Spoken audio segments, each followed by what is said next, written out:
French President Macron just announced a 26-nation volunteer coalition, and he wants to send it to Ukraine. It sounds huge, 26 countries together like a powerful force. But the big question is, what can this coalition actually do?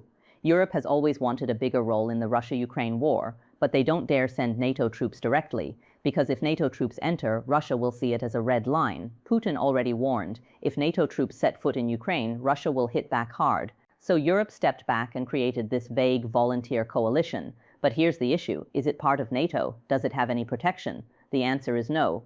If they face Russian troops, should these soldiers fire? Who takes responsibility? Nobody knows for sure. So why is Europe still doing this? Honestly, it's just an old habit. In the past, Western powers loved to use multi-nation interventions. Everyone joins in, it looks big, but each country pays a small cost. And they all share the political benefits. But this trick is outdated. The best example is the Korean War. Back then, the so-called UN Army had 17 nations, but was crushed by Chinese forces. Since then, patchwork coalitions haven't really worked. Even the US doesn't like to play that game anymore. But Europe is still holding on to it.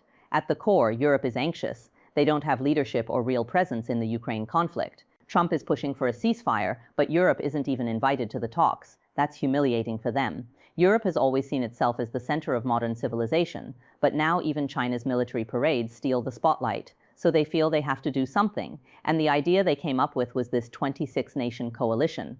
They believe if they unite, they'll get back attention. But this unity is only for show. If they really wanted pressure, they'd push the US together to let Ukraine join NATO. But they didn't go that far. They just set up a showy but empty coalition. True great powers show strength directly. Like China's military parades, no words needed. The message is clear. But Europe's volunteer coalition is destined to be all noise, no action. It won't solve the war, and it won't change Europe's place on the sidelines.